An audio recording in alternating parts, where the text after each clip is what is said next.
Vous l'attendiez avec impatience, l'ouverture de notre calendrier de l'Avent Google Workspace pour une astuce de productivité. Allez, c'est parti, on perd pas une seule seconde.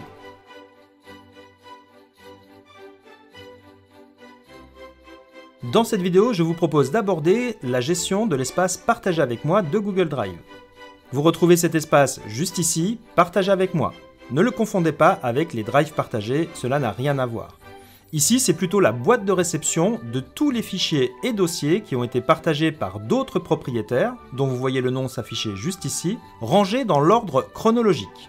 Cet espace ne peut pas être classé et peut vous paraître complètement désordonné, ce qui est tout à fait normal. Je vais vous donner la méthode de travail dans cet espace-là que j'appelle la rivière des fichiers partagés. Il faut imaginer que cet espace-là est comme une rivière avec de l'eau qui coule et que tous les fichiers vont venir ici s'ajouter dès qu'un partage sera effectué par une autre personne. Il faut alors vous poser 4 questions. La première est très simple, est-ce que le fichier qui vous a été partagé vous concerne? Si la réponse est non, eh bien laissez le fichier dans la rivière, il va disparaître au bout de quelques jours en s'éloignant et en descendant dans la rivière. Deuxième question, vous avez besoin de faire une action ponctuelle. On vous a partagé un fichier, on vous demande de faire une modification, de relire un document ou d'ajouter quelque chose.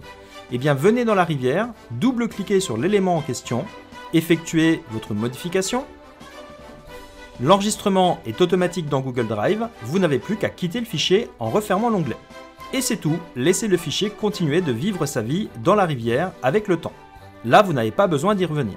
Si vous souhaitez le mettre de côté pendant quelques jours ou quelques heures, eh bien vous allez pouvoir l'ajouter à vos éléments suivis. Pour ce faire, effectuez un clic droit, puis Organiser, et vous allez trouver juste ici Ajouter aux favoris. Cela va avoir pour effet d'ajouter une étoile de suivi, et tous les fichiers et dossiers qui ont une étoile se retrouvent dans le panneau Suivi. Je retrouve mon document juste ici. Lorsque vous n'avez plus besoin de suivre ce document-là, relâchez votre poisson dans la rivière. Effectuez un clic droit, Organiser et supprimer des favoris. Et vous le voyez, le fichier disparaît totalement de cet espace suivi. De retour dans Partager avec moi, je vous montre un raccourci très utile pour ajouter une étoile. Plutôt que d'effectuer un clic droit, Organiser, ajouter une étoile de suivi, vous pouvez appuyer sur la touche S. S comme suivi. Cela va automatiquement ajouter une étoile. Pour enlever le fichier des suivis, rappuyez sur S et l'étoile disparaît. Enfin, dernière question à vous poser, c'est si vous avez besoin en permanence d'accéder à ce fichier-là. Et bien comme vous ne pouvez pas le ranger dans Partage avec moi, vous allez le ranger dans votre Drive. Et pour ça, on va ajouter un raccourci. J'effectue un clic droit, je viens sur Organiser et je vais ici ajouter un raccourci.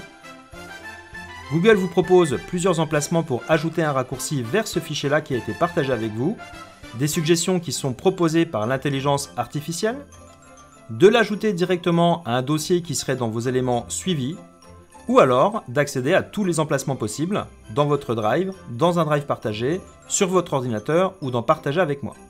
Admettons que j'ai besoin d'accéder à ce fichier depuis mon Drive, je double-clique ici sur mon Drive pour entrer à l'intérieur, je choisis le dossier de destination, par exemple mes documents, vous pouvez soit double-cliquer ici, soit cliquer une fois sur le bouton Ajouter. Et si je reviens maintenant dans mon Drive, au niveau de mes documents, je retrouve bien ici un raccourci vers ce fichier-là. Je n'en suis pas le propriétaire, puisque c'est la personne qui me l'a partagé qui en est propriétaire, et je vois bien un symbole de raccourci sur l'icône principale.